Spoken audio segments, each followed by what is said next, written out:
तो सीख रहे हो तो कैंडलस्टिक पैटर्न का नॉलेज आपको होना ही चाहिए। वीडियो को लास्ट तक देखते रहिए, आपको ऑल 3 इंपॉर्टेंट कैंडलस्टिक के बारे में जानकारी मिल जाएगा। तो चलिए एक एक करके शुरू करते हैं। मॉर्निंग स्टार कैंडलस्टिक पैटर्न, इस पैटर्न का फर्स्ट कैंडल एक स्ट्रॉन्ग बेयरिश कैंडल होता है। सेकेंड कैंडल बेयरिश या बुलिश कुछ भी हो सकता है, लेकिन इसका बॉडी छोटा होता है। थर्ड कैंडल एक स्ट्रॉन्ग बुलिश कैंडल होता है। थर्ड कैंडल का क्लोज फर्स्ट कैंडल बॉडी के 50% से ऊपर होना चाहिए। और इस पैटर्न में अगर फर्स्ट एंड सेकेंड कैंडल के बीच गैप डाउन रहता है एंड सेकेंड और थर्ड कैंडल के बीच गैप अप रहता है तो ये पैटर्न एक क्लासिक मॉर्निंग स्टार पैटर्न बन जाता है। लेकिन कुछ इस तरह का फॉर्मेशन भी मॉर्निंग स्टार पैटर्न होता है। चार्ट के ऊपर ये पैटर्न कुछ सेशन डाउन ट्रेंड के बाद बने तो ही इसे मॉर्निंग स्टार पैटर्न माना जाता है। इस तरह फॉर्मेशन के बाद बुलिश रिवर्सल को इंडिकेट करता है।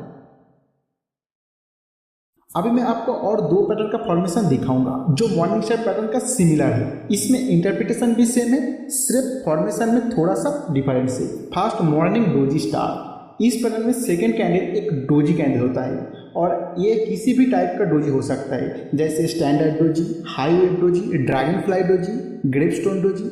आपको अगर डोजी कैंडल के बारे में जानकारी नहीं है तो आप हमारा इस वीडियो को देख सकते हो जो आई पैटर्न में आ रहा है। और इस पैटर्न का इंटरप्रिटेशन मॉर्निंग स्टार पैटर्न जैसा सेम है। सेकेंड बुलिश अबैंडोन्ड बेबी, इस पैटर्न का फॉर्मेशन मॉर्निंग डोजी स्टार जैसा है, मतलब सेकेंड कैंडल डोजी कैंडल होता है। लेकिन इसमें 2 चीज़ कंपलसरी होना ही चाहिए जो मॉर्निंग स्टार और मॉर्निंग डोजी स्टार में नहीं होता है, जैसे फर्स्ट कैंडल का लो और सेकेंड कैंडल का हाई के बीच गैप होना चाहिए और सेकेंड कैंडल का हाई एंड थर्ड कैंडल का लो के बीच गैप होना चाहिए। बाकी इसका इंटरप्रिटेशन मॉर्निंग स्टार जैसा है।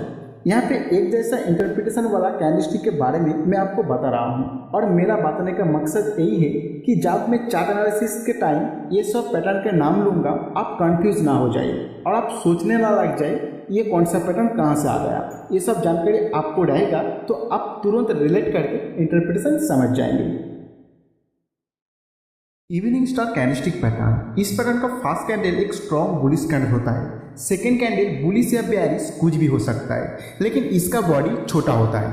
थर्ड कैंडल एक स्ट्रॉन्ग बेयरिश कैंडल होता है। थर्ड कैंडल का क्लोज फर्स्ट कैंडल बॉडी के 50% से नीचे होना चाहिए। और इस पैटर्न में अगर फर्स्ट एंड सेकेंड कैंडल के बीच गैप अप रहता है एंड सेकेंड और थर्ड कैंडल के बीच गैप डाउन रहता है तो ये एक क्लासिक इवनिंग स्टार पैटर्न बन जाता है। लेकिन कुछ इस तरह का फॉर्मेशन होने पर भी इसे इवनिंग स्टार पैटर्न ही कहा जाता है। कुछ सेशन अप ट्रेंड के बाद अगर ये पैटर्न बने तो ही इसे इवनिंग स्टार पैटर्न माना जाता है। चार्ट के ऊपर इस तरह फॉर्मेशन के बाद बेयरिश रिवर्सल का इंडिकेशन होता है। अभी इस पैटर्न का 2 सिमिलर पैटर्न देख लेते हैं। First evening doji star candlestick pattern, इसका फॉर्मेशन में सेकेंड कैंडल एक डोजी कैंडल होना चाहिए, किसी भी टाइप का डोजी हो सकता है। बाकी सब कुछ इवनिंग स्टार पैटर्न जैसा सेम है। सेकेंड बेयरिश अबैंडोन्ड बेबी, इसका फॉर्मेशन इवनिंग डोजी स्टार जैसा सेम है, लेकिन इसमें 2 चीज़ होना ही चाहिए, जैसे फर्स्ट कैंडल का हाई और सेकेंड कैंडल के लो के बीच गैप होना चाहिए और सेकेंड कैंडल का लो एंड थर्ड कैंडल का हाई के बीच गैप होना चाहिए। बाकी इसका इंटरप्रिटेशन इवनिंग स्टार जैसा सेम है। एडवांस ब्लॉक कैंडलस्टिक पैटर्न, इसमें फर्स्ट कैंडल एक स्ट्रॉन्ग बुलिश कैंडल होता है। सेकेंड कैंडल भी एक बुलिश कैंडल होता है। सेकेंड कैंडल का ओपन फर्स्ट कैंडल बॉडी के अंदर होना चाहिए और सेकेंड कैंडल का क्लोज फर्स्ट कैंडल क्लोज से ऊपर होना चाहिए।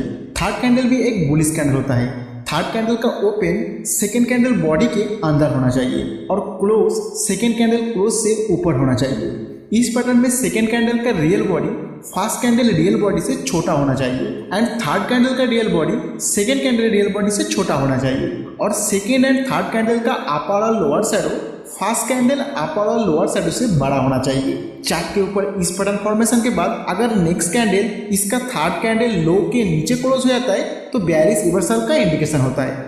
और क्योंकि ये एक बेयरिश रिवर्सल पैटर्न है तो कुछ सेशन अप ट्रेंड के बाद अगर ये पैटर्न बने तो ही इसे वैलिड एडवांस ब्लॉक पैटर्न माना जाता है।